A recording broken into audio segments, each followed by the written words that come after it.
Salut et bienvenue dans En attendant mon héroïne, épisode 1.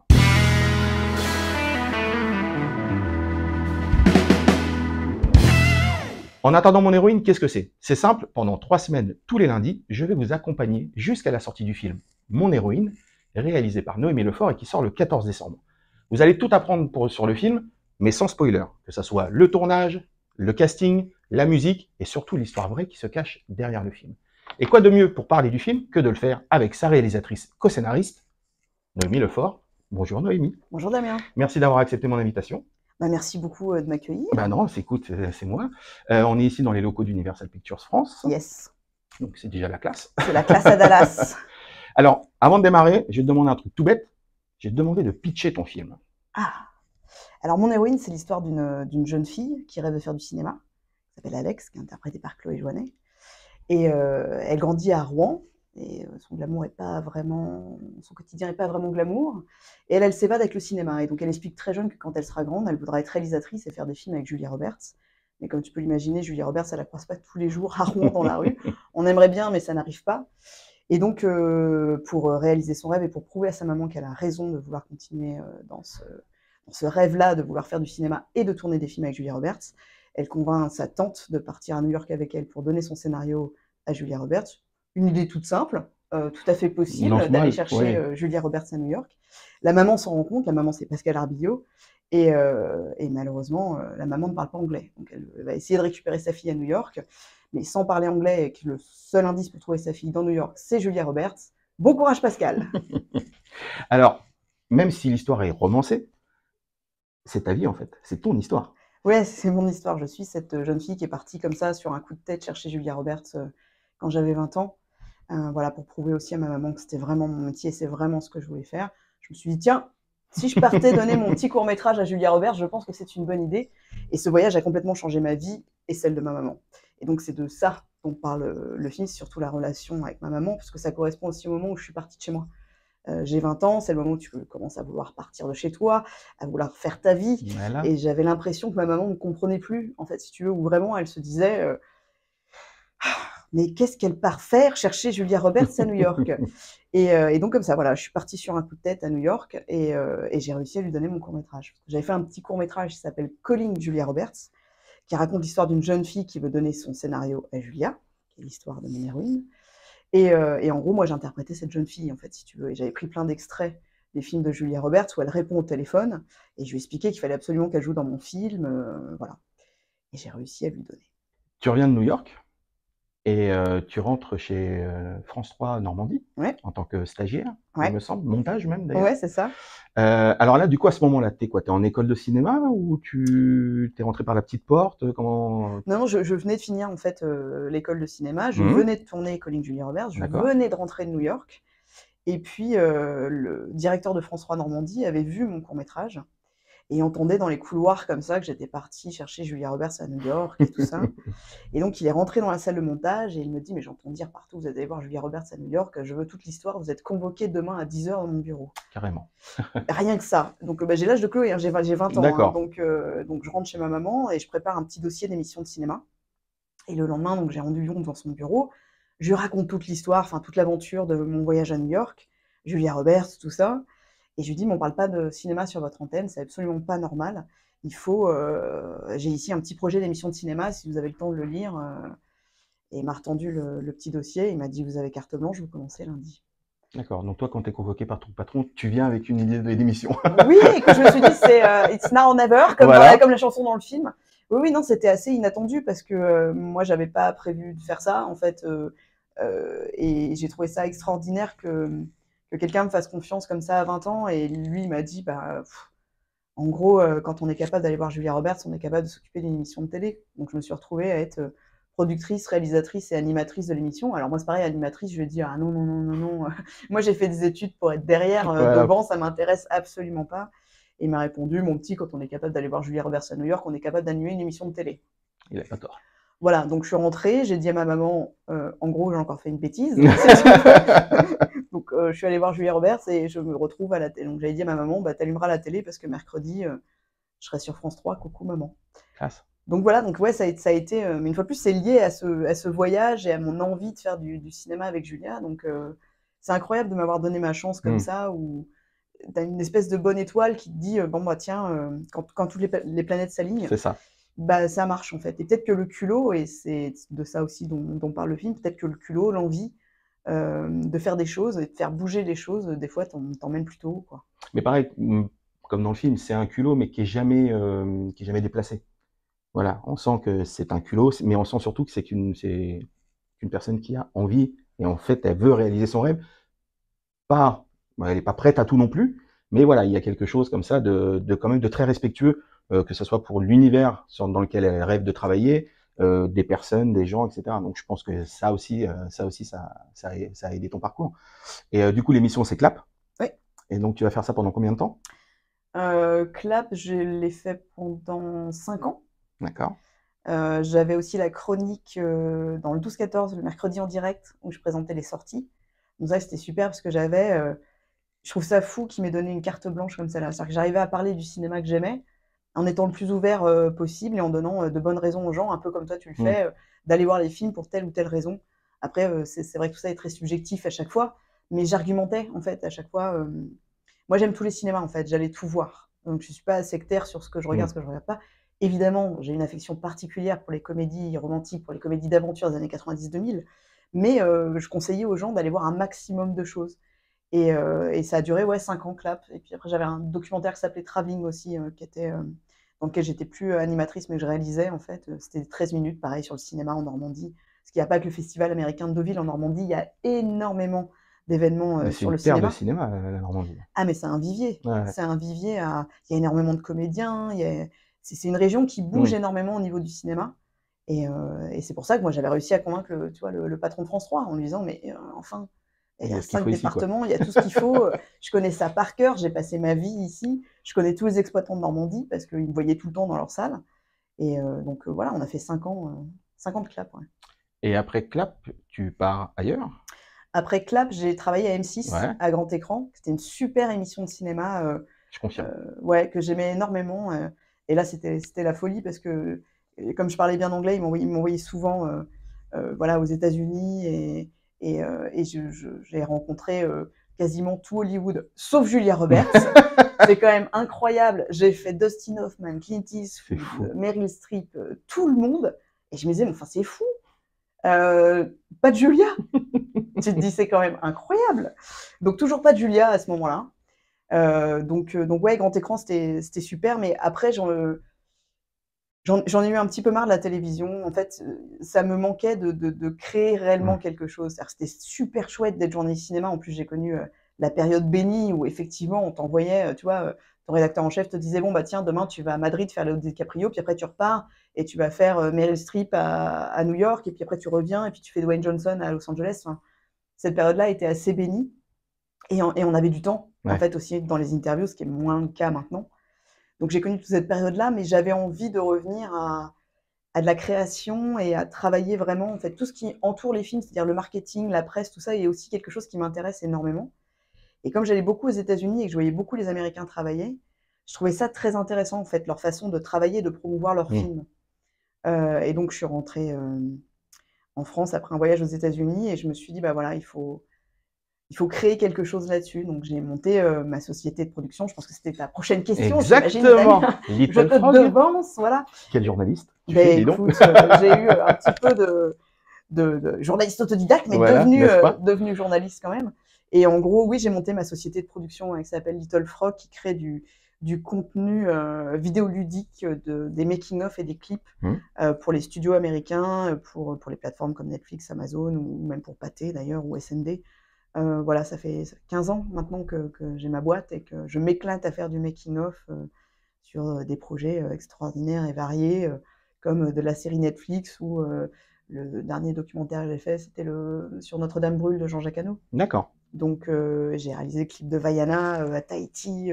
C'est vrai. Voilà. Avec Cerise, oui. Avec Cerise Calix et Maréva Galanter. Enfin, donc, c'est très chouette, ouais. C'est toi qui as organisé la rencontre entre Matt Pokora et Dustin Hoffman. Mais je vois que tu suis bien mon actualité, Damien. Oui, effectivement. On a fait un documentaire sur les 25 ans du studio DreamWorks et c'était sur Moment de Troll 2. Ouais, c'est ça. Et effectivement, Justin très pro à l'américaine, comme d'habitude, et comme Matt est très pro aussi. Ça s'est super bien passé. Oui, tu m'étonnes. Non, ils sont chouettes. Et donc, du coup, à quel moment tu te dis, bon, maintenant j'ai fait tout ça, je vais faire mon long, je vais écrire mon scénario. À quel moment, voilà, de mon héroïne? À quel moment l'idée t'est arrivée?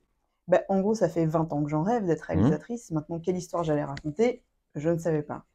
Maintenant, mon aventure Ah New oui, York. ton but n'était pas forcément de raconter ça pour Bah, ton premier film, quoi. bah non, pas Non, spécialement en d'accord, fait. OK. J'étais pas partie pour. Voilà, j'ai d'autres idées de scénario, mais j'étais pas partie pour raconter cette histoire-là en particulier. Donc tu vois, ça fait 20 ans que j'en rêve, ça fait 10 ans que je commence à me poser la question sérieusement. Mmh. Parce qu'en fait, à chaque dîner, à chaque fois quand on rencontre des gens, généralement mes amis disent: «Ah, raconte Julia Roberts, raconte Julia Roberts». Tu m'étonnes. Et donc c'est une anecdote qui est pour moi marrante et effectivement qui a changé ma vie, mais je trouvais qu'il me manquait quelque chose pour en faire un film de cinéma. Il manquait du fond. Ouais. Et c'est en retrouvant les petites images, en fait, j'avais une petite caméra il y a 20 ans quand je suis partie voir Julia Roberts.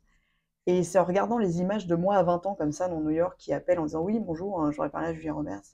Je me suis dit: «Tiens, c'est marrant cette inconscience et cette insouciance que j'avais à 20 ans, cette façon d'être persuadée que j'y arriverais et que oui, évidemment, Julia Roberts va répondre à mon coup de fil. Enfin, je veux dire, Normal, elle m'attend, tu bah, vois?» forcément. Et je me suis dit: «Tiens, mon sujet, il est là», parce que j'ai 42 ans maintenant et je me suis dit: «Tiens, c'est marrant parce que c'était mon rêve absolu» et je suis passée par d'autres décennies entre-temps. Donc parce que je pense qu'à 20 ans, tu dis: «Ouais, tout est possible, le monde t'appartient» et évidemment que Julia Roberts va répondre à mon coup de fil. À 30 ans, tu commences à faire un premier bilan où tu te dis: «Bon, alors ça, c'est fait, ça, j'ai pas encore, mais j'ai encore le temps» et puis à 40, tu as clairement mis des petits mouchoirs sur certains rêves. Et je me suis dit: «Tiens, ton sujet, il est là, en fait» et comme ça correspond au moment où je suis partie de chez moi, où j'ai, voulu prendre mon indépendance, où j'avais besoin de prouver à ma maman que j'avais raison de vouloir faire ce métier et que j'y arriverais, je suis quand même allée jusqu'à chercher l'approbation de Julia Roberts. Bon, je pense qu'il y a peut-être d'autres moyens de convaincre sa mère, mais en tout cas, moi, je suis allée chercher Julia Roberts et j'ai réussi. Donc c'est en retrouvant vraiment ces images-là où je me suis dit: «Tiens, ton sujet, il est là, en fait. C'est ton regard aujourd'hui sur la jeune femme que tu étais à 20 ans et sur comment ta maman a vécu tout Mmh. ça et comment finalement cette aventure incroyable a transformé nos vies à toutes les 2. Alors, le scénario, tu l'écris pas toute seule. Non. Tu l'écris avec, Fadette Drouard, Mmh. donc à qui on doit Patient, par exemple, ou dernièrement, le La Fine Fleur avec Catherine Fro. Oui, Très bon film et d'ailleurs. Papicha. Ouais, et du coup, qu'est-ce qu'elle t'a apporté sur l'écriture? Bah, Fadette et moi, on se connaît depuis très longtemps parce qu'elle était D'accord, journaliste aussi cinéma avant. Donc OK. elle travaillait en PQR, moi je travaillais à France 3 Normandie, donc en fait, ça crée des liens. Mmh. On a exactement le même âge, donc on aime aussi, le même cinéma. On a grandi avec le même cinéma et moi j'ai eu besoin de Fadette parce que j'avais besoin de me détacher de l'histoire vraie. En fait, la première version qu'on a faite était très, très proche de l'histoire vraie. Mmh. Et puis il manquait quelque chose, il manquait une fois de plus quelque chose de cinématographique, Mmh. il manquait un peu de fiction à cette histoire. Comme j'en avais peur, comme je t'ai raconté, que j'ai mis du temps à trouver la bonne façon de raconter cette histoire. Et Fadette m'a beaucoup aidée là-dessus, en me détachant de choses qui me paraissaient importantes dans l'histoire vraie, qui finalement ne le sont pas. Et après, inversement, il y a des choses qui se sont passées dans la vraie histoire qui n'ont pas mis parce qu'on s'est dit: «Personne va nous croire», alors que ça Ouais. s'est vraiment passé. Donc il a fallu passer par cette phase de réalité pour aller vraiment dans de la fiction et donc là, on est allé beaucoup plus loin et on s'est éclaté à écrire quelque chose de très fictionné pour finalement revenir à de la réalité fictionnée, en fait. Donc il y a énormément de scènes qui sont vraies. On s'est servi énormément de personnages que j'ai rencontrés au cours de mes voyages à New York, pas spécialement pendant ce voyage-là, mais c'est des personnages que j'ai rencontrés qui sont hauts en couleur. Et donc on a travaillé ensemble toutes les deux là-dessus, sur, sur l'équilibre entre, arriver à raconter notre fond de l'histoire et ce qu'on voulait vraiment raconter et le message qu'on souhaitait passer, tout en se servant de mon histoire vraie. Mmh. Alors moi, il y a un truc que j'ai adoré dans le film, c'est que tu as réussi à prendre tous les codes de la comédie romantique sans faire une comédie romantique. Alors, moi, j'aimerais bien savoir comment vous vous êtes débrouillé pour pour réussir à faire ça? Bah, tout d'abord parce qu'on a décidé dès le départ qu'il n'y aurait pas d'histoire d'amour Mmh. dans ce film. Oui, ça a la structure et ça a les codes d'une comédie romantique, mais j'avais envie de proposer, surtout pour le personnage de Chloé, tu vois, un personnage, différent, qui n'a une jeune fille de 20 ans qui n'a pas le cœur brisé parce que Brian est parti ou, qui est pas désespérée parce que mon Dieu, elle a pété son ongle ou non, j'avais juste envie de proposer, voilà, une jeune femme ambitieuse qui a envie d'y arriver, qui a Mmh. un rêve et son but, c'est son rêve. Ça m'intéressait de proposer ça aujourd'hui, d'avoir des personnages féminins forts, indépendants, brillants, qui sont, oui, voilà, surtout indépendants et qui n'ont pas, besoin de qui que ce soit, en tout cas pour y arriver dans la vie, à Ouais. part le fait d'être ensemble Et ça m'intéressait beaucoup. Tu sais, on parlait beaucoup avec Louis Coldefi on parlait du syndrome de Bechdel que tu dois connaître certainement, ou du syndrome de la Schtroumpfette aux États-Unis. En fait, c'est une psychologue qui a sorti ça, en fait, qui a analysé tous les films américains, se rendant compte que chaque personnage féminin était soit représenté par un homme, soit parlait, enfin c'est un homme qui parlait, mais n'avait pas de personnalité indépendante en dehors des hommes. Bah, nous, je pense qu'on a pété le 100%. Je pense que là, on est sur 100%, on est tranquille. C'est clair.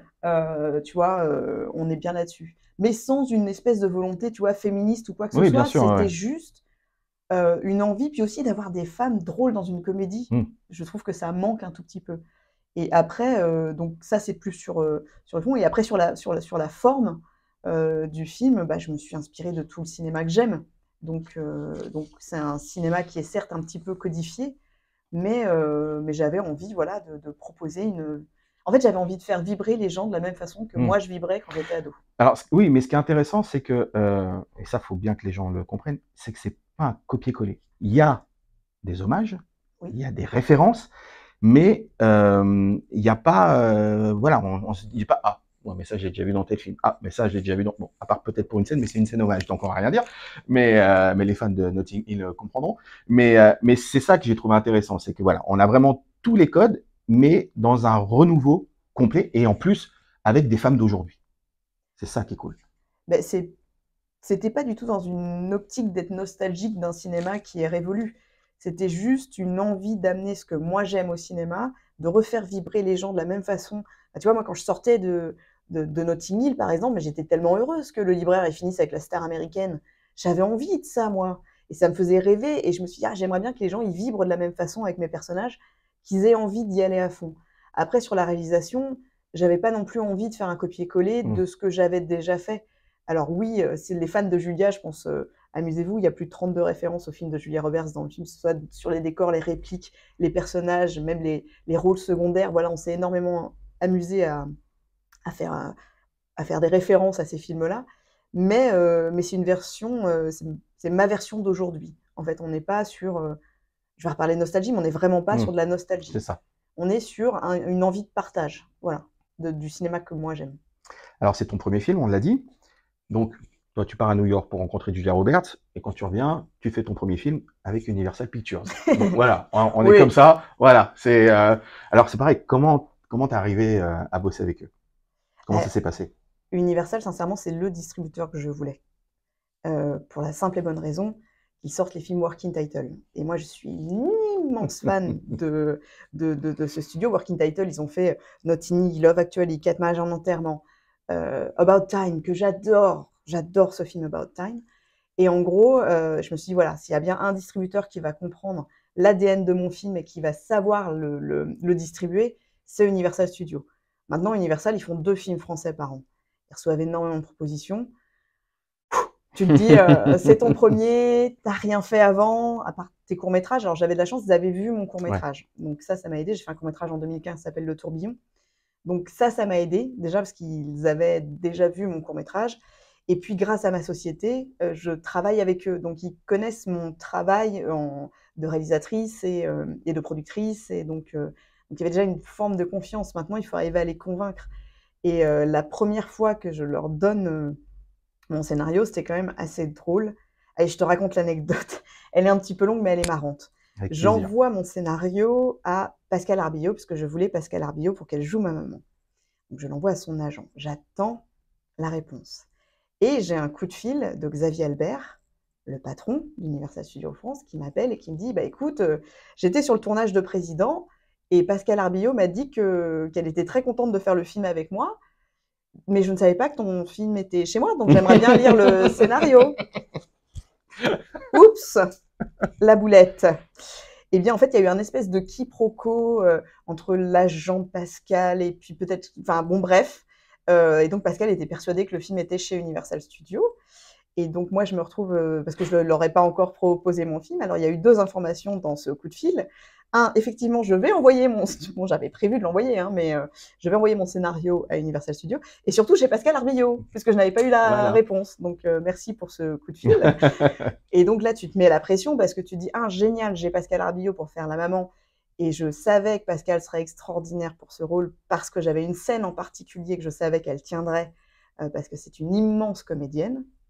Et je l'ai choisie pour cette scène-là. Et en gros, donc là, tu stresses un peu et je lui dis: «Bah oui, bien évidemment, je t'envoie le scénario».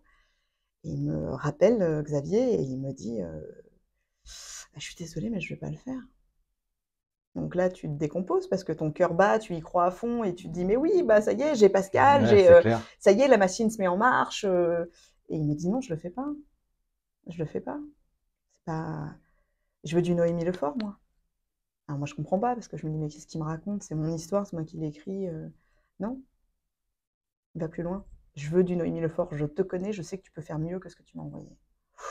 Il me dit: «Tu as 1 mois, j'ai une place en 2022. Tu as 1 mois avant que j'aille aux États-Unis pour défendre ton film». Je bossais 16 heures par jour. J'ai réécrit en me disant: «Mais qu'est-ce qu'il me dit? Mais pourquoi il me dit ça?» Et j'ai compris et je le remercie parce que il fallait que je me détache de ces personnages. Il fallait que ça devienne des personnages de fiction. Mmh. Ce n'est plus ma maman, ce n'est pas moi. Donc il a fallu que je leur crée plus d'aspérité, que je sois moins gentille, en tout cas avec ces personnages, et que je leur donne plus de profondeur, surtout. Et donc j'ai rebossé pendant 1 mois, 16 heures par jour, en me disant: «J'ai une chance, c'est maintenant, c'est maintenant». Et je lui ai renvoyé le scénario, il m'a rappelé, il m'a dit: «C'est bon, je vais le défendre». Voilà. Et après, quand j'ai eu l'aval, parce que ça se passe en 2 temps, d'abord tu vas convaincre la France, Ouais. et ensuite ça part aux États-Unis, et là il faut convaincre les Américains voilà, que le film a un potentiel aussi international, que le film peut certes marcher en France. Et donc là, quand j'ai eu la réponse, j'ai pleuré, mais toutes les larmes de mon corps. Et je me souviens parce que j'étais sur le tournage de Jean-Jacques Hano et Chloé Joannet était là, parce qu'elle jouait dans Notre-Dame brûle. Oh, je suis arrivée en pleurs, j'ai vu Chloé, je pleurais. Je lui dis: «On est à Universal Studios». Elle pleurait avec moi. Et après, on a dansé, mais au début, on a pleuré un petit peu, ouais. Et c'est là, du coup, que le tournage débute, Oui. ensuite. Mais ça, on va en parler dans le prochain épisode. D'accord, ça marche. Merci Noémie. Merci Damien. Et du coup, rendez-vous la semaine prochaine, lundi prochain, pour connaître un peu plus du film, mais cette fois-ci, côté tournage. Donc je vous laisse, et surtout pensez à vous abonner. Salut! Hi, can I help you? Yes, my name is Alex Truffle, and I have a script for Julia Roberts. Do you have an appointment? No, I don't have an appointment, but I come from France, and I'm sorry. That's not how we do things here. Okay, I understand that really, but I have traveled. Elle est avec moi. Hi, I'm Andrea Martel, agent sur ton scénario. We have a scenario for Julia Roberts and we'd like to see her very quickly, please. Excuse me? Mais mon Dieu, quelle incompétence, c'est affolant. Can you call Kelly? Is it possible for you to do that? Call Kelly, Brandon and Dylan? Yeah, don't bother David, hein. Il a autre chose à foutre. Security? No security, please. Oh yes, let me just call Miss Julia and tell her the entire cast and crew of Beverly Hills 90210 is here working for her. No. Gentlemen, will you please escort these ladies out? No. Wait. I'll see you back here when I No. Oh, don't forget this. I don't want to go to jail, please. Au revoir!